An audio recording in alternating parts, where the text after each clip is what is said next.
I'm meteorologist Adam Stiles. We're keeping an eye on some showers right now that have been rolling across the north end of the city. In fact, out toward East York right now is where we're dealing with the intensification. It's going to be along O'Connor Drive as you're making your way out toward the Scarborough area. You can see some of those heavier downpours are there.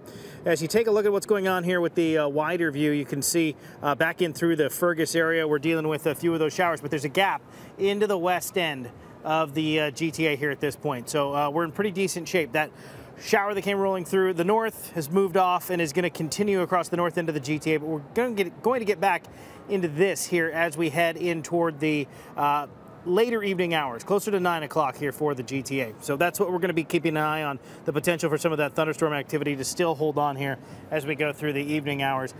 As far as the watches and warnings are concerned, they've added a severe thunderstorm watch for Barrie as well as Dufferin and Innisfil. Still holds for most of southwestern Ontario. Taking a look at the satellite and radar combination, you can see that big swath of rain that came rolling through earlier is now off toward the east, and we're just dealing with the scattered showers back in behind it. But the area of low pressure is locked up toward the north, and that low to the north is just going to continue to send waves of energy our way. And that's going to keep us into a fairly unsettled pattern here for the next couple of days. So we have the wave that is rolling through right now. And then if you look back in toward the Minneapolis area and out through portions of Wisconsin, that's the next front that swings through. And it'll just continue to cycle through these waves of energy. We will see some clearing, though. It's not going to be a washout. It's not going to be lasting all day long, but there is going to be that on and off wet weather here as that low is just parked in across northern Ontario.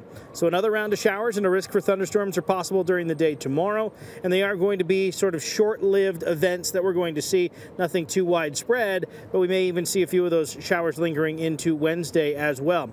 A break on Thursday, but then more wet weather expected as Friday settles in, and we will dry things out by the weekend from the looks of it here at this point. When you take a look at the Futurecast model, you'll see we're still dealing with that next line until about 10 o'clock tonight. Still, that risk is there. Overnight, there could still be one or two showers as this front is just dragging across the GTA.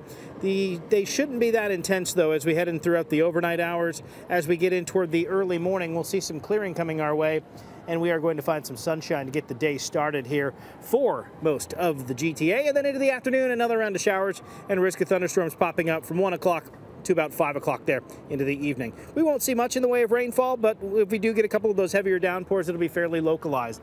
Temperatures will be near 19 degrees here this evening. We're looking at about a 13-degree start to the day with some sunshine. As we head in toward midday, we're at 20 degrees and then 21 into the afternoon with that scattered thunderstorm risk.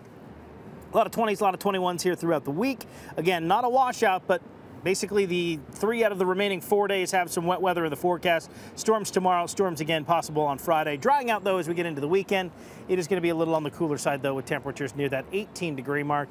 And then we're looking at 20 by next Monday. That's a check on your forecast.